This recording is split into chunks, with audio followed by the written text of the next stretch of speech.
So there's a pretty well-known quote from master portrait painter John Singer Sargent that goes something like, "A portrait is a painting with something wrong with the mouth." And in my experience, I feel like a lot of portrait painters agree. The mouth is the hardest feature to paint for some reason. So in this video, I'm gonna give you 7 tips to help you paint mouths better in your portraits. All right, the first tip is understand that the mouth is curved. It's actually an opening on a curved surface. A lot of times when I look at students' portraits, they have painted the mouth as if it is an opening on a flat surface. This is very important to understand right from the start, because it's gonna help you understand the form of everything around the mouth. And I highly recommend when you're painting your portraits to start by constructing the area around the mouth. You know, the area right above the lips and below the nose, and the area below the lips and just above the chin. Understand the form of that it's curved. I promise you, the better you understand that form and can communicate it before you even start developing the lips and the opening of the mouth, it's gonna make painting the mouth a lot easier. And also understanding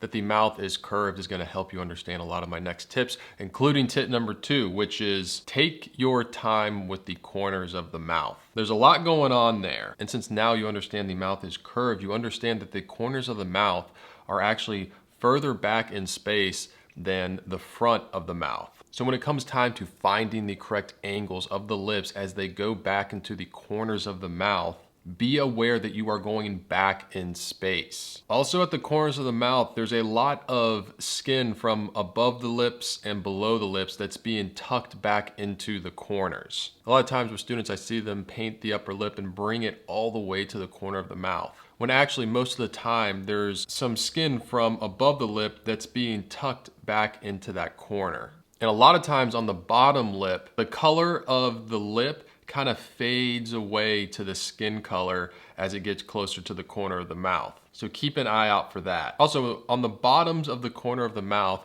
a lot of times you'll see this little light area. Sometimes it can be very subtle, sometimes not so subtle, but it's lighter because it is facing more upwards and acting more like a shelf, which is going to catch more light. All right, staying at the corners of the mouth, we're going to move on to the next tip, which is look for the corners of the mouth to be softer and cooler. A lot of times I see students put too crisp and too dark and too warm of spots at the corner of the mouth. And you have to understand again that there's a lot of skin and flesh being tucked in at those corners. And those dark spots at the corners of the mouth is being created by that area going deeper into the face and out of the light. And that shadow that's being created is going to be gradual. So you're gonna wanna communicate that by painting it very soft, having very soft edges. You know, you don't want the corners of the mouth to be dark like an opening in the mouth. There's a subtle difference, but having that subtle difference can make a big difference in how the mouth ends up looking. And not only are these corners gonna be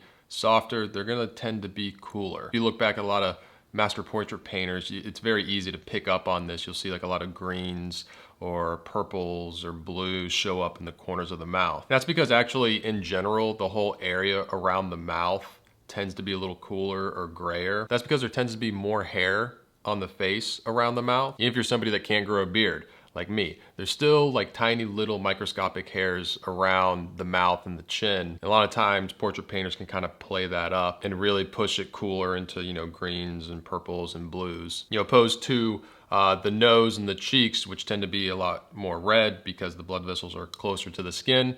The mouth tends to be more cool. And this definitely goes for the corners of the mouth. All right, tip number 4 is the top lip is most likely going to be darker than the bottom lip. That's because most of the time the top lip is flatter against the face and it's not catching as much light as the bottom lip that comes out more like a shelf and catches more light. Just knowing this simple thing of the top lip being darker than the bottom lip is really helpful for me, especially when I'm first starting a portrait and I'm just kind of like blocking in where the mouth is gonna be. I'm not necessarily ready to dive into fully painting the mouth yet, but I want something there to figure out the rest of the portrait. You know, just getting one value for the top lip and one value for the bottom lip is easy, quick, and I feel like it's a good placeholder to start figuring out other things in the portrait. Now, a little sub tip with the top lip is look for the transition from the top lip to the skin above the lip to be softer. A lot of times I just see students having such a hard, crisp line from the top of the top lip to the skin. But a lot of times just the most subtle softening of that transition can help a lot. Also with the top lip, again, coming back to the first tip, it is on a curved surface. So a lot of times, one side of the top lip is gonna be lighter than the other side because it's getting more light. All right, moving down to the bottom lip for tip number 5, which is understand that there are 3 main planes with the bottom lip. There's the inner plane, the middle plane, and the outer plane. Now the inner plane and the outer plane tend to be darker than the middle plane because the inner plane is receding back into the opening of the mouth and the outer plane is receding back into the chin, and that middle plane is the one that's out front catching most of the light. This is a lot of times where you're gonna see the brightest highlight on a lip. It's pretty amazing though how the most basic indication of these planes on the lip will help so much in selling the form of the lip. You know, a lot of times just a few brush strokes can give a lot of volume to that bottom lip. And a lot of times the transition between these planes can be so subtle that it's not really picked up in photographs that well. But understanding this now, you can fill that gap of information left out by the photo. All right, tip number 6 is teeth are darker than you think. Now I know everybody wants a white smile. Nobody wants to paint a portrait of somebody with dark, dirty teeth. But if you're ever confused at how dark or light to make the teeth, put your photo reference in black and white and compare the value of the teeth to other values in the face. A lot of times you'll know if the value's right at the end when you go in to put a couple of the brightest little highlights, because if you've made it too bright, those little highlights aren't going to really show up and work. I feel like it's the same trap people fall into with painting the whites of the eyes too bright. So try not to think of the teeth as anything different or special than any other part of the face, and compare its value to everything else and get it right. Now for the last tip, sticking with the teeth. A lot of people struggle painting teeth. I get that question a lot. How do you paint teeth? How do you paint teeth? I think the most helpful thing I can tell you is that when you start painting teeth, think of them all as one flat surface, almost like the person is wearing a mouthpiece. Because again, going back to our first tip and understanding that the mouth is curved, so are the teeth.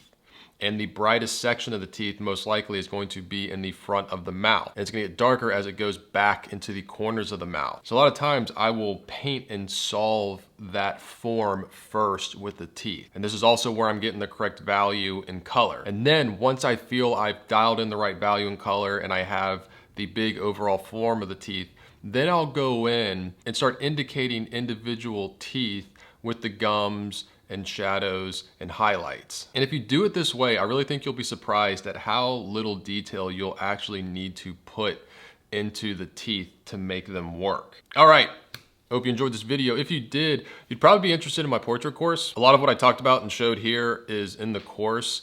I do the exact same thing with the nose and the eyes. I've had a lot of students go through this course and see amazing results. If you want some more information on it, I'll have a link to that in the description below. And if you want to see what I'm painting on a daily basis, you can follow me on Instagram at Forza43. I'm Chris Fornatero, here telling you to go get painting.